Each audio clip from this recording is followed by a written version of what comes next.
Please welcome to the stage Dr. Looney. Hello, it's so good to be here today. I'm mic'd up 3 ways, so I think I'm in good shape.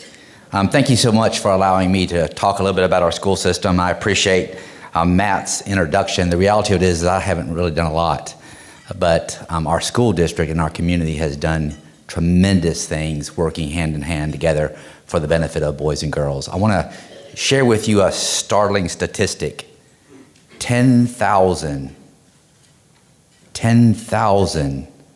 more students in the next 5 years. Right here. Noodle on that for a second. I would like to recognize a few folks. First, the reality of it is while I get to play like I'm in charge, the woman that's really in charge is in the audience today. So,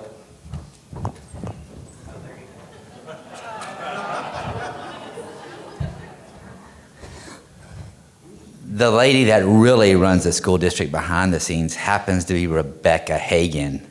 Rebecca, come on up.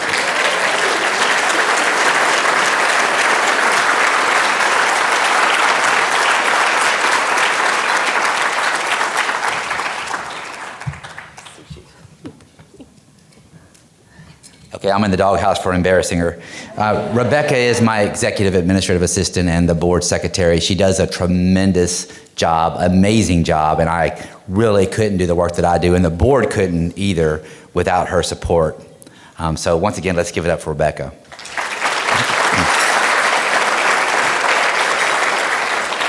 I'd also like to recognize all of our building level administrators that happen to be in the room. I think they were afraid I was going to announce something today. So they're here in force. So if you're a building principal, please stand and be recognized.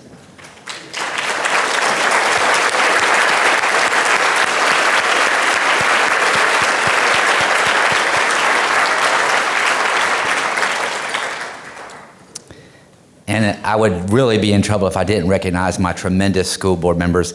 We had a meeting last night that lasted less than an hour.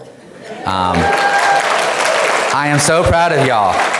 We're starting a new tradition. So board members, please stand and be recognized.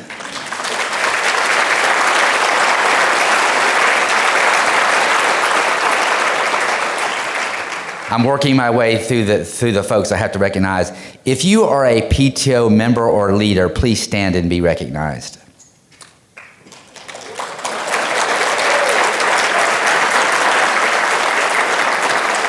So you can't talk about schools without talking about money, and so here's a statistic for you. This blows my mind. Last school year, our PTO organizations and booster clubs supported our school district in the tune of $9 million extra dollars.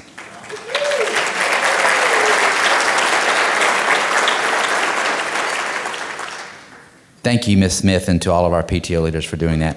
And I would like to recognize my very dear friend, and I agree, he's usually right, Matt, our wonderful mayor, Rogers Anderson.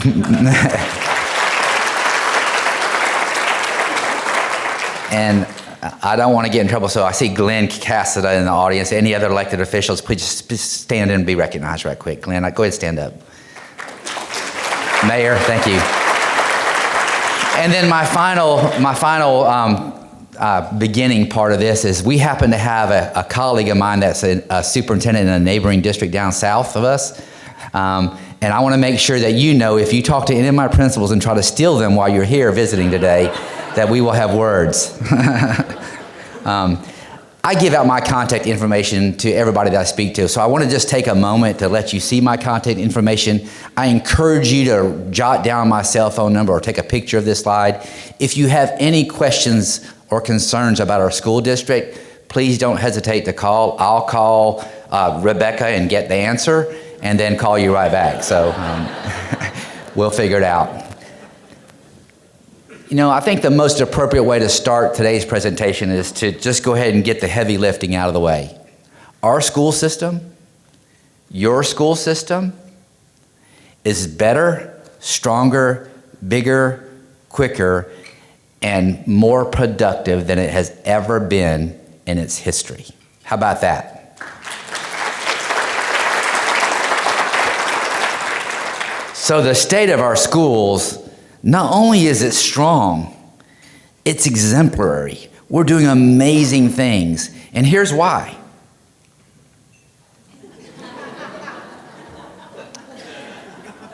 It's all because of Mrs. Birdsong. Carol, where are you? Carol told me to do this. She said, make sure they know about In Focus. You see, because I only get to come and talk to you once a year. And so we actually have a newsletter that's the primary source of information about Williamson County Schools that's published every Friday. The thing is, you have to sign up to get it. So don't miss out. Go to our webpage, www.wcs.edu, and sign up for In Focus, because Carol really wants you to know. And she actually does predict snow. I don't know how she does it. In fact, she's wearing a blue dress today, so I'm thinking a cold, wet winter. The reality of it is our success, the secrets to our success are not so secret. We do have a magic formula here, but it's not a secret formula. It's the formula that every community in America desires to have as it relates to schooling experiences for children. This year, we have just over 6,000 full-time and part-time employees. And I will tell you, I was in classrooms yesterday, Friday, Thursday, Wednesday of last week, and I am amazed at the quality of instruction that's happening in all of our buildings. Regardless of the school, I am absolutely convinced that if you go to school in Williamson County, you are receiving the premier public education in the country. And it's a result of the employees that come in and day out, roll up their sleeves, close their classroom doors, and make magic happen. And when I go in those classrooms, I want you don't get to do that, but I do. I want you to know what I see. I see amazing things. I see teachers up teaching. I see students engaged, asking good questions. I see students working hard. I see students raising their hand when they don't understand. I see students turning in their homework. I see students being excited about what's being taught in the classroom. I see students that are engaged in after-school extracurricular activities, ranging from fencing, sword fighting in public schools, all the way to building rockets, to playing instruments, to learning Chinese at the elementary school level. Amazing things are happening. And the public sometimes doesn't get to look into the classroom door and see that, but I do every day. So I want you to know that I'm excited about what I see. And I hope in some ways my excitement will leach out of me and into your body so that you can be excited as well. Because it truly is a tremendous sight, thanks to those 6,000 plus employees this year. We also have, I will tell you, the most incredible supportive parents in my professional career I've ever been associated with. In fact, there was a parent that walked up to me a while ago before this meeting started, and I won't call her out, but her child got transferred from Ravenwood High School to Nolensville High School. And she came up to me, she said, I will, if Bill Harlan calls me and tells me to jump 2 miles high, I will jump 2 miles high. That's the kind of parents that we have in our school district. So yes, we can do good things, but we can't do it without the partnership of parents.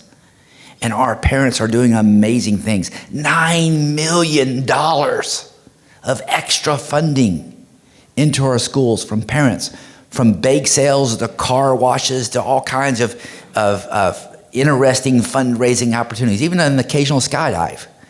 That's an inside joke. Our students are bright and they're tenacious. We have 4 R words in our school district, and one of them is being relentless. In fact, the kids have actually started a Twitter feed, and they're trying to convince me if it gets 10,000 likes, I'm supposed to get a relentless tattoo. Because, and I agreed to it, it's going to be a really small one on my toe. But my point of it is they are so tenacious. You know, we don't see grit anymore in people. People give up these days. When a tough gets going, they want to quit. But not here in Williamson County Schools.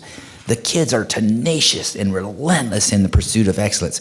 We have Olympians. We have world-class scholars. Just last night, we introduced 10, count them, 10 students that scored a perfect ACT score this last ACT round. 36, 10.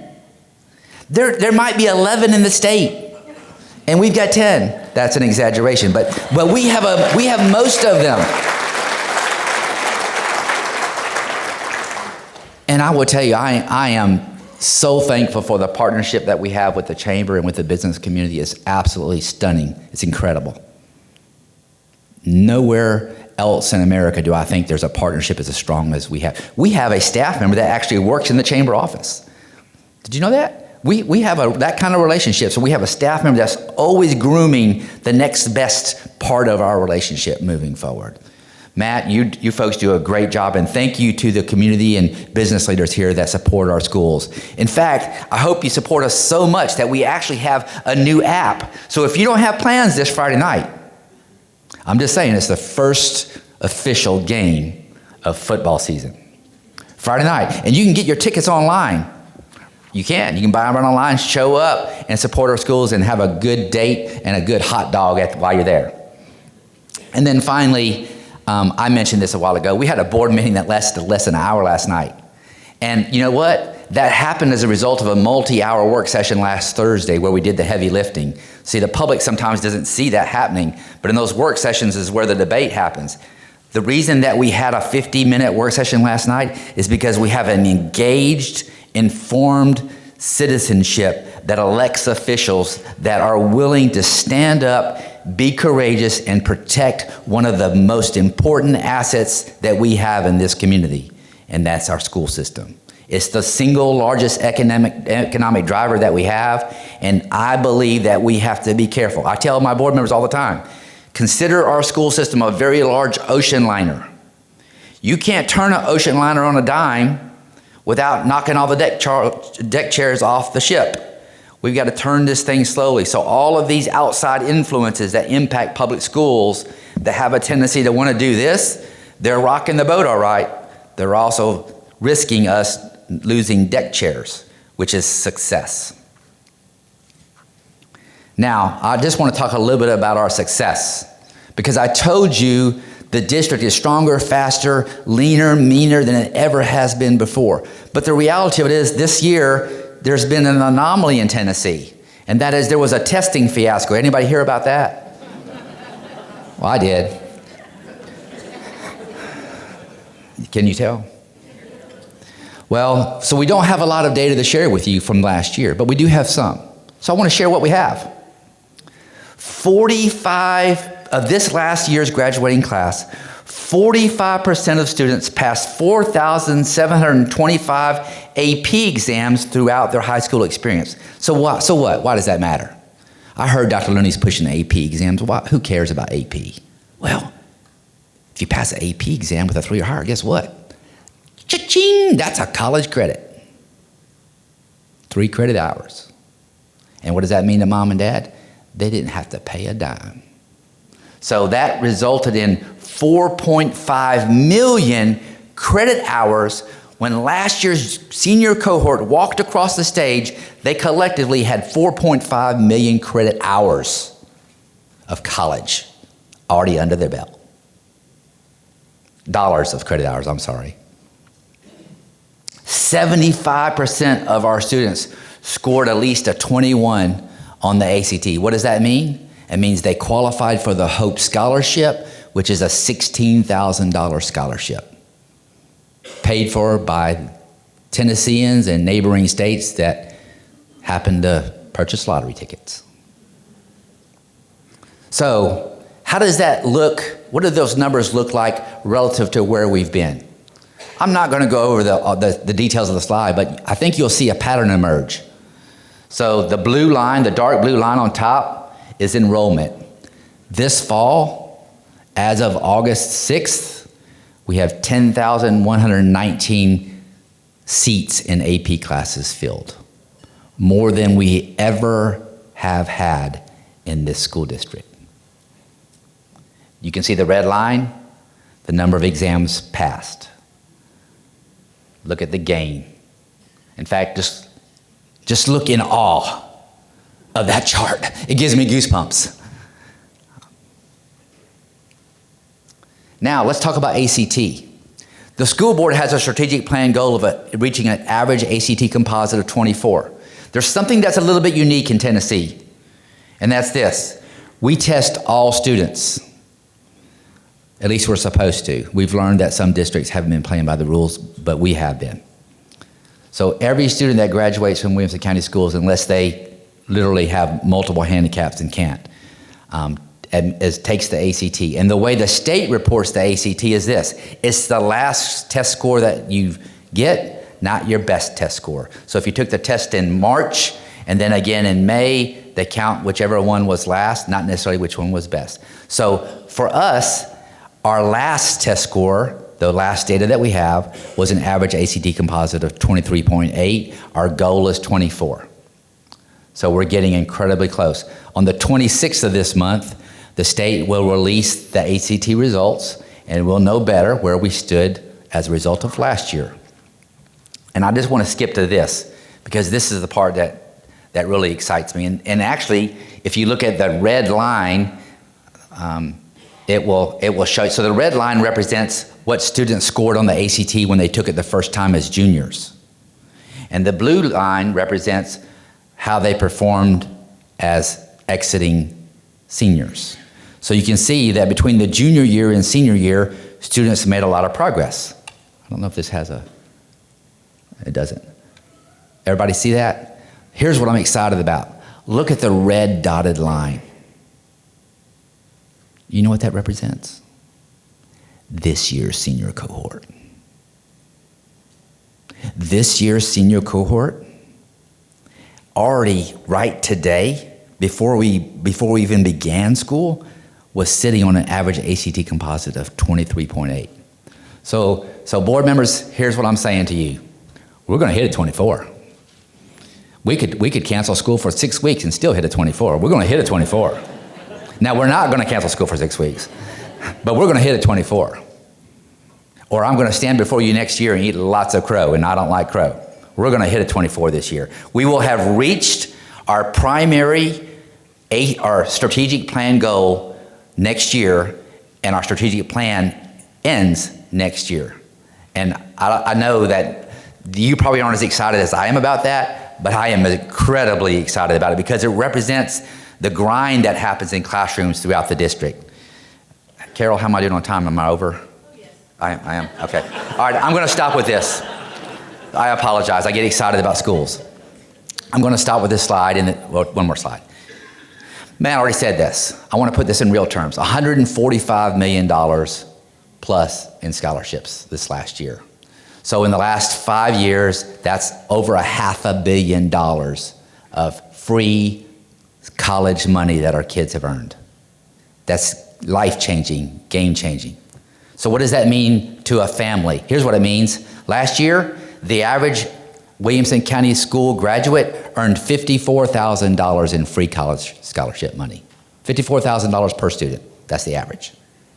I thought I'd share that with you. And since I'm over on time, because I'm a good guy and because I don't want to take David's time away, I'm sorry, David, I want to end with this.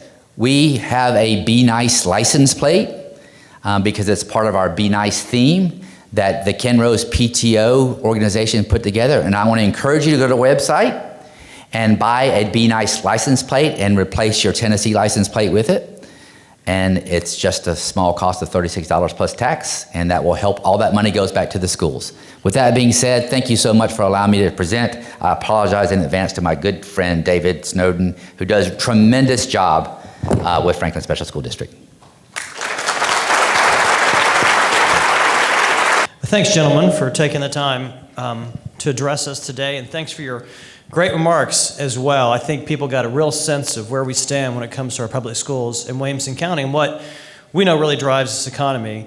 So I'll start with you, Dr. Snowden. I know we've heard a lot about your school board and the big knowledge about winning School Board of the Year.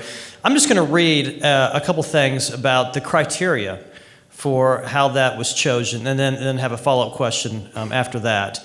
So to be considered for this award, school board, among other things, must be involved in long-range planning, promote quality education through involvement with the legislature, city, county commission, state board of education, community, and staff, participate in board development activities, including boardsmanship award levels for each member, and exhibit a positive relationship with the media. So from that list, what really stands out to you about this board, and what makes this board really special?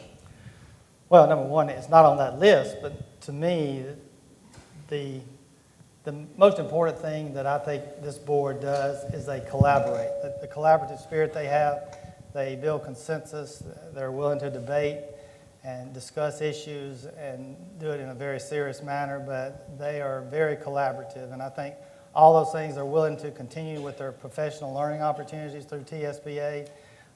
So their focus continues to be on the children and the employees and how to collaborate and make that happen on a consistent basis, make improvements happen on a consistent basis. Great, thanks. Also make very good chili. Make very good chili? Very good chili. Good to know. All right, Dr. Looney, let's go with you. At a chamber meeting, I recently heard that we're going to add 10,000 more students in the next 5 years.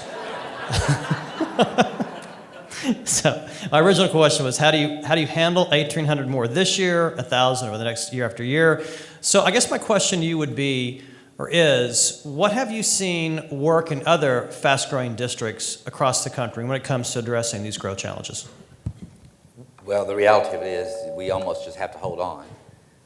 But what I do know, what doesn't work, and that is divisiveness and a lack of planning. So I think that as we look forward for the next decade and half decade, it's really going to take lots of collaboration and partnerships. That's what other communities do well. When we took the Austin trip, that was one of the things that resonated with me, the amount of collaboration and input. It's just people rolling up their sleeves and working together. The reality of it is we're going to need to build schools, we're going to need property to build schools, and we're going to have to tackle some of the transportation issues that are associated with getting around the county. That's going to take all of us. Right. Well, that's actually a great segue into the next question. Before I introduced you, I talked about our initiative around Mobility Week, which again is about reducing congestion, improving circulation. So I'll start with you, Dr. Looney. What roles can schools play in helping solve the #1 challenge facing Williamson County? Well, once again, partnerships. In fact, the school board is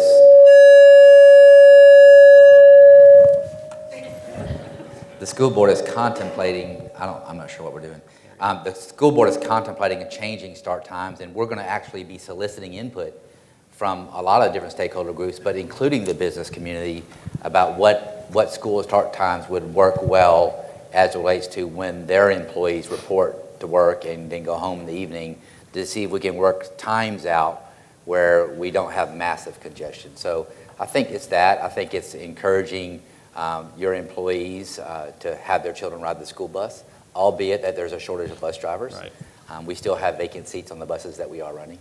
So I think just once again working collaboratively and trying to problem solve. Okay. Dr. Stone, anything you want to add to that? Yes, we're piloting a program at Freedom Intermediate this year. It'll be by volunteer. If parents are interested, it's called School Pool, and parents can sign up, and then it will connect parents that are in the same physical location in case they might consider carpooling, because at this point we have some carpooling, but a lot of individual families are bringing their children only.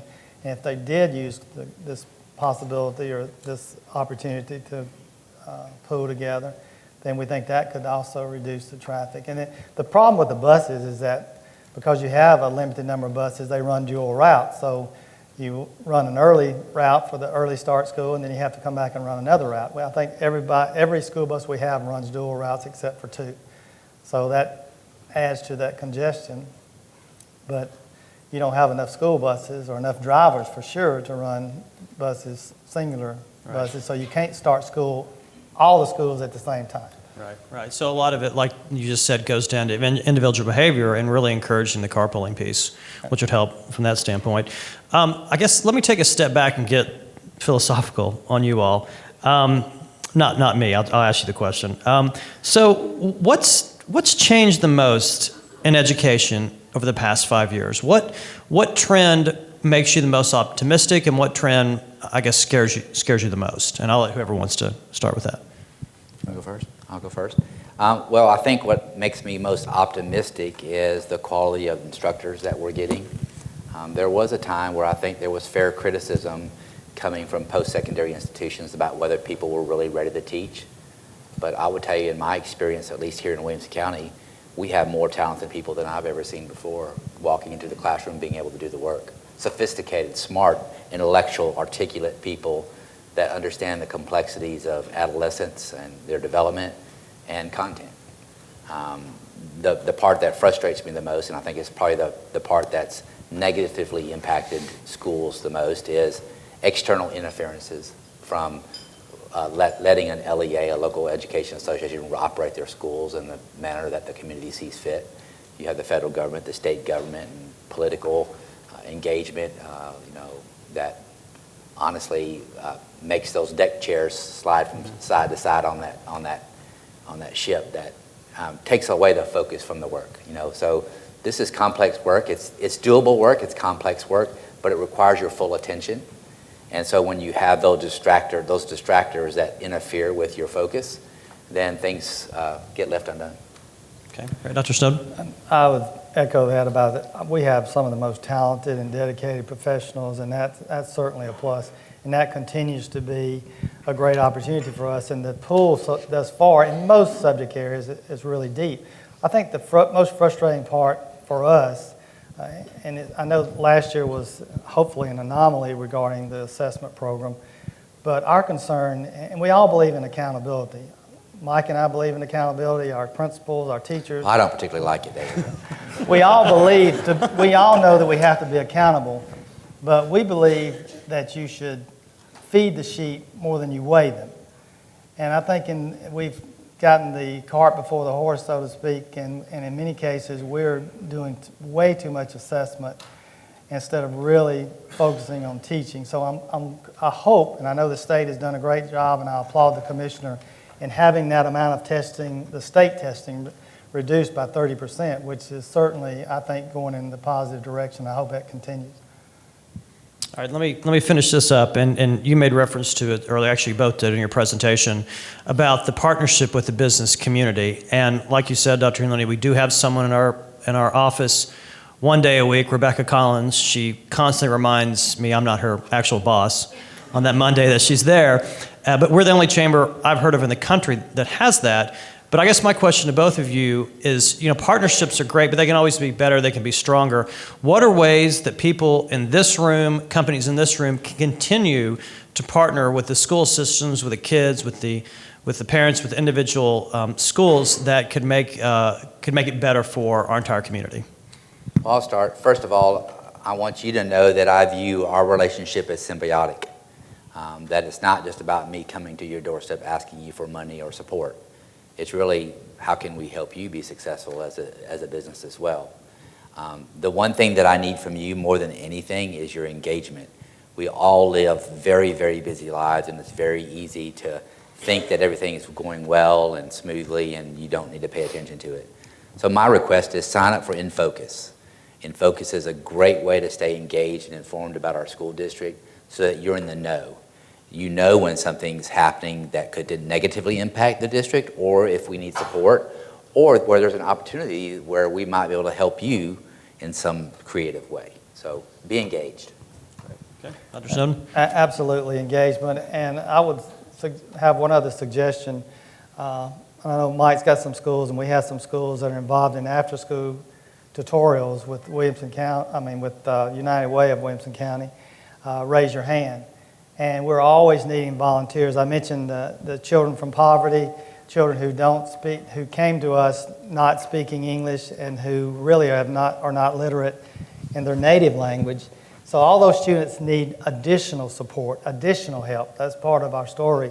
So if you have time to volunteer one day a week or whenever to help read to those students, come in and be a volunteer in our schools or in Williamson County schools, we need volunteers. And I know everybody's busy, but maybe some of you that own and operate business corporations, that you might have an opportunity to allow people to serve in those capacities while still getting paid. That might be a really nice incentive for some volunteers. So that would be my wish. Great. Well, good. Well, please join me in thanking Dr. Looney and Dr. Stone and Dr. Looney for being here. You guys can stay here.